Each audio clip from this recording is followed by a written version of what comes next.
Folks, God is busy to make sure that we are being prepared to stand.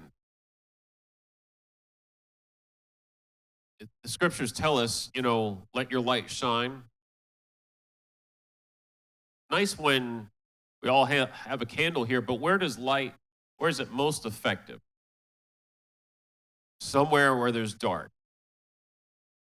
You're called to go and take what you're hearing or be filled with what the Spirit of God's saying so that you are demonstrating you understand the gospel to the point this has to be infectious for other people.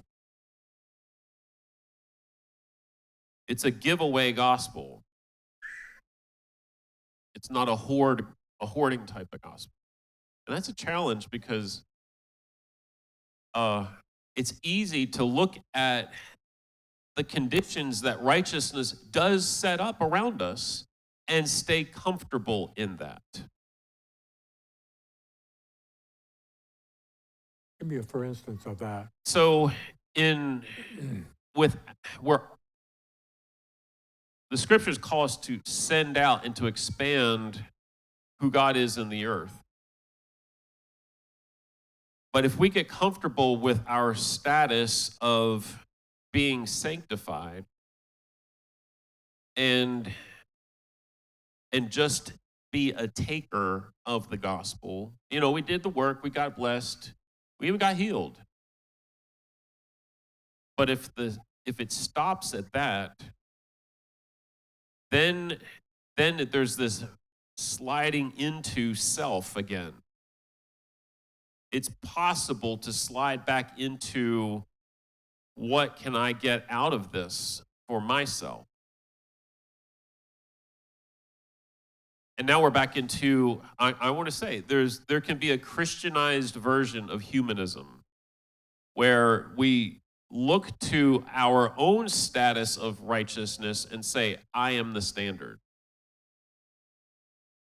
Whoa. Humanism, if you look down even in Wikipedia, you do a little word search on it, and humanism says it really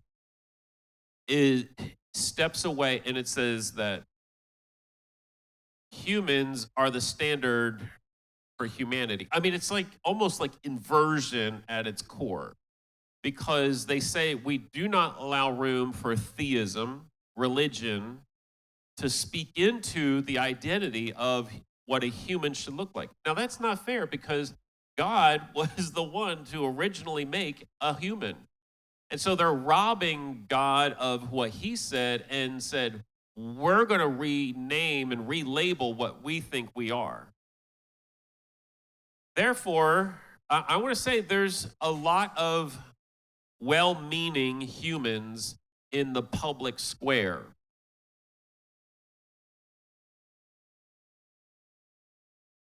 And you don't have to have the Spirit of God to do that. You could have a human that likes to take care of another human, and that's that.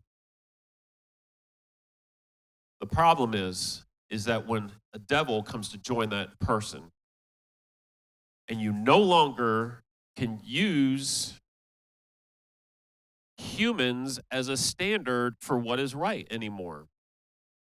What if, let's say, devils join humans in mass? Then how are you going to describe what is good and evil? You know what? And this is where I have a little something else to add to what you're saying.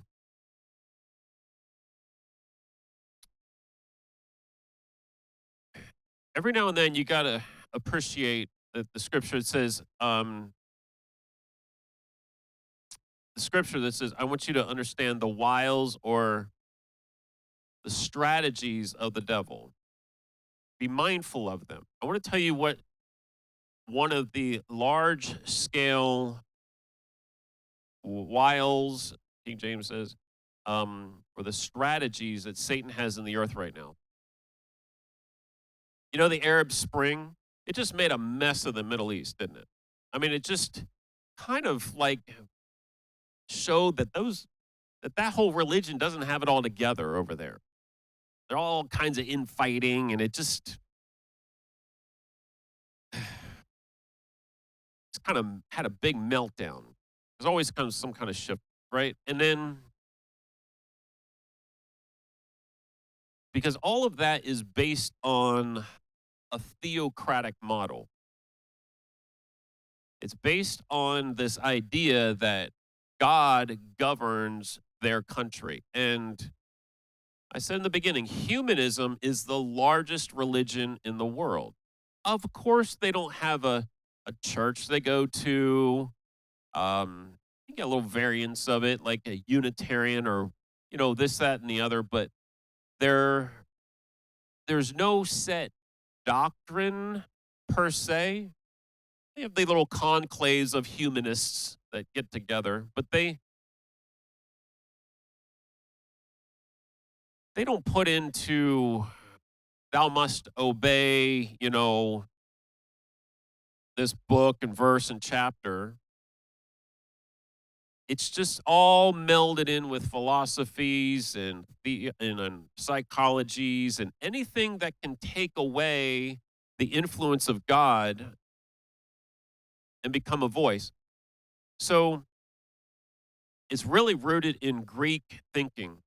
Well, I want to tell you, at some point, the devil knows his time is short and he has to get a bunch of humans on board with his thinking. So humanism is the common denominator because it's even above sexuality. You're human. You cannot change yourself, folks, into an animal. There is a line in the sand that no matter how much they try to play around with humanity, they're not going to convert you into an animal. So Satan says, okay, that's baseline. So what I'm going to do is what he has done is he has hijacked a really good thing called a human, and what I can't stand is that he robbed the word human and made it evil. There's nothing wrong with you being a human. And even in humanism, which is all about humans being made into the image of another, into this collective human, he's imprinted that and he's trying to push that down on everybody that's here so that he can form them into his image. Let me read you about Satan's image.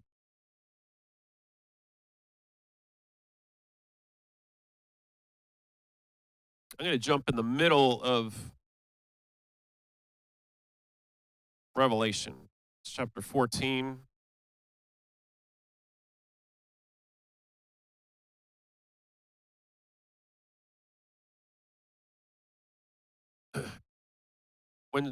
When Satan comes and he knows he's got 7 years from the time the balloon goes up.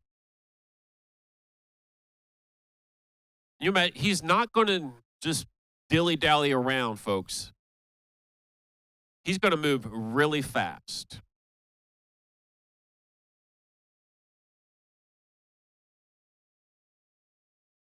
And I like to say it this way. I've heard it said this way, and that's why I'm going to repeat it.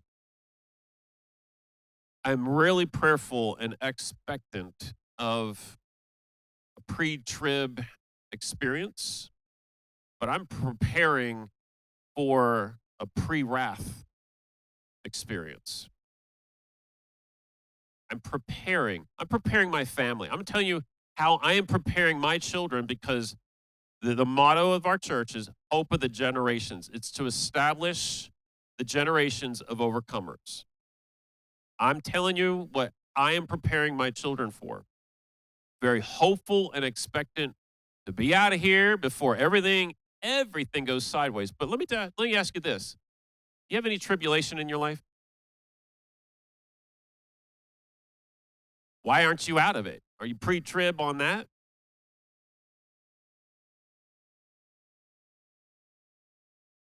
The scriptures talk about two wraths in the book of Revelation. There's a God wrath, but did you know there's a Satan wrath? to wrath. Right before God releases his wrath, which comes after Satan's wrath. Listen to Revelation 14, because your enemy, the devil, wants you to buy into humanism even as a Christian. It's his nature. It's not, I'm telling you, he does a little switch and bait, and he's trying to let us not see that we're all buying into Satanism or Satan's image. He's just redefined it by saying it's just humanism. Something that's literally joined humanity that is evil.